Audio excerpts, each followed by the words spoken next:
Good evening everyone, সবাইকে স্বাগত জানাই আমাদের চ্যানেল কনসেপ্ট রাশে, যেখানে তোমরা সবাই জানো কনসেপ্ট মিটস ক্ল্যারিটি। চলো আজকে শুরু করা যাক ট্রিগনোমেট্রিক অঙ্ক দিয়ে। এই অঙ্কটিতে এখান থেকে একটি বিশেষ টাইপের কনসেপ্ট তোমরা শিখে নাও। সেটা হলো কি, যখন এই টাইপের অঙ্ক দেখবে, ঠিক আছে, তখন একটা জিনিস তোমরা করবে, সেটা হচ্ছে একটা ফ্রেম তোমাদের দিয়ে দিই।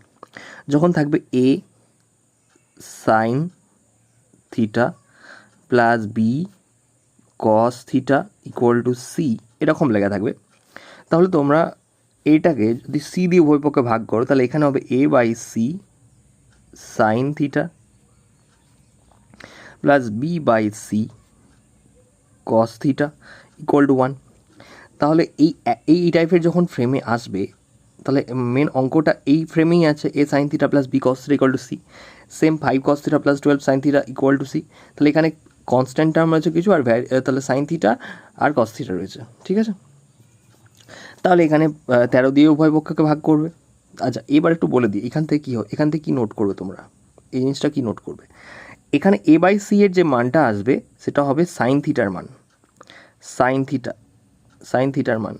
বি বাই সি যেটা আসবে সেটা হবে কস থিটা, তাহলে অর্থাৎ সাইন থিটার সাথে যেটা লেগে থাকবে এটা সাইন থিটার মান, কস থিটা যেটা লেগে থাকবে এটা হচ্ছে কস থিটার মান।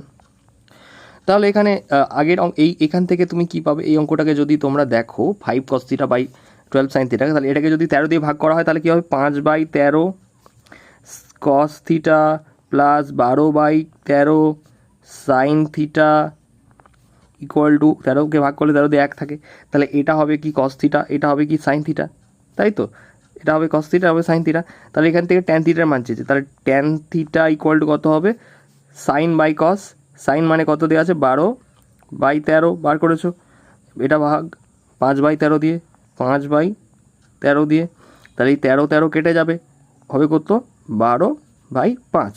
তাহলে ট্যান থিটার মান পেয়ে গেলে এখান থেকে ইজিলি। এটা যদি তোমরা বেসিক উপায় করতে যেতে, তাহলে কি করতে, 5 কস থিটাকে ওই 13 দিকে এদিকে নিয়ে আসতে, এটাকে 5 কস থিটাকে এদিকে নিয়ে আসতে, দিয়ে সেখান থেকে 12 সাইন থিটার হোল স্কোয়ার করে 13 মাইনাস 5 কস থিটার হোল স্কোয়ার করে সেটা থেকে আবার কস থিটার মান বার করতে, দিয়ে কস থিটার মান আবার আলাদা করে বসাতে, সেখানে সাইন থিটা কস থিটা এভাবে আলাদা করে বার করার একটা ঝামেলা থাকতো, অঙ্ক বড় হতো। তার ফলে এই ফর্ম্যাটটা যদি তোমাদের জানা থাকে, তাহলে ইজিলি তোমরা এখান থেকে সাইন থিটা কস থিটার মান ডাইরেক্ট বসাতে পারবে, দিয়ে ট্যান থিটার মান বার করতে পারবে। আশা করি তোমরা বুঝতে পেরেছো। যদি এই কনসেপ্টটি তোমাদের ভালো লেগে থাকে তাহলে অবশ্যই লাইক করবে, শেয়ার করবে, সাবস্ক্রাইব করবে। Thank you.